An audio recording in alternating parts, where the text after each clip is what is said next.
Dari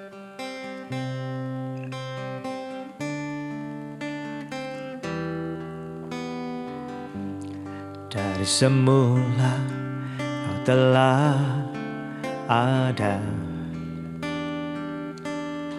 Alfa Omega, awal dan akhir.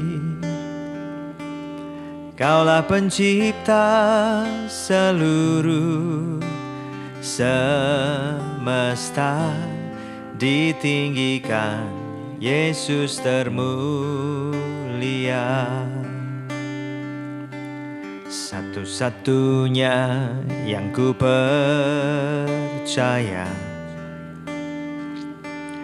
di Kalvari tebus hidupku. Kuasa salibnya pulihkan hidupku, diagungkan Yesus termulia.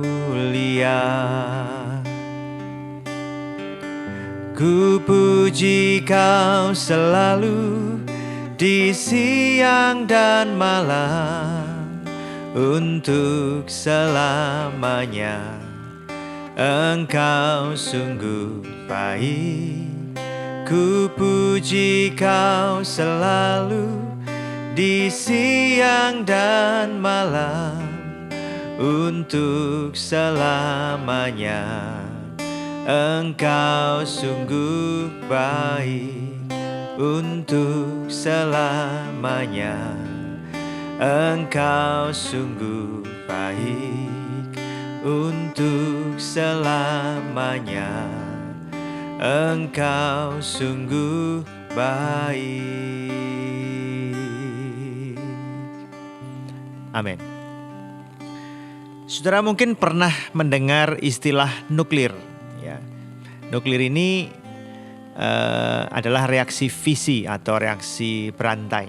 Ada dua macam ya, itu yang terkendali dan yang tidak. Yang terkendali biasanya dipakai untuk pembangkit listrik tenaga nuklir, sedangkan yang tidak terkendali itu untuk bikin bom ya. Nah, ledakannya efeknya sangat dahsyat ya, mengerikan sekali.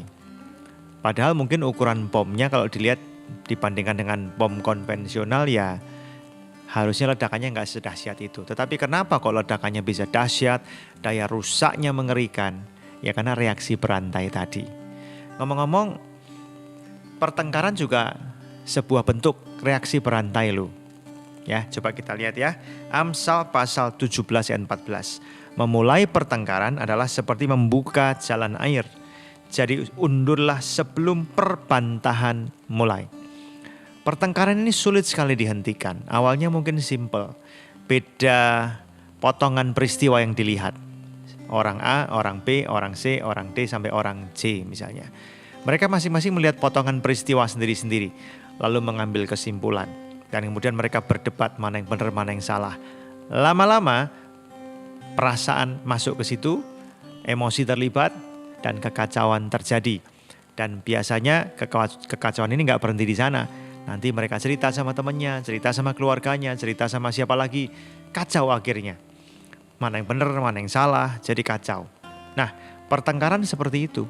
Maka Alkitab berkata tadi, orang yang memulai pertengkaran itu mirip dengan orang yang menerobos dam atau bendungan, bikin lubang di situ. Mungkin kecil, tapi ternyata bisa hancur pintu bendungannya dan kemudian terjadilah bencana yang mengerikan.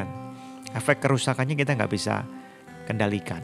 Nah, oleh karena itu Amsal mengatakan ketika emosi sudah terlibat, mendingan mundur dulu, berdoa dulu, tenangkan hati dan pikiran, berpikir lebih jernih gitu ya, konsultasi dengan orang-orang yang bijaksana dan tidak emosional, yang mengerti prinsip-prinsip firman Tuhan untuk menolong kita memandang dengan lebih teliti, punya pandangan yang lebih luas dan melihat detail yang lebih lengkap sehingga kita tidak salah membuat keputusan. Ingat, pertengkaran itu bisa dimulai dari hal-hal yang sepele.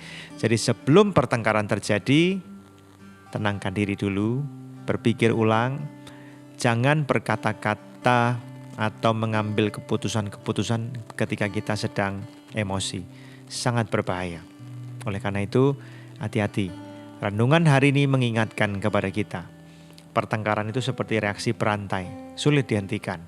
Oleh karena itu, berhati-hatilah. Jangan sampai terjun ke dalamnya. Tuhan memberkati.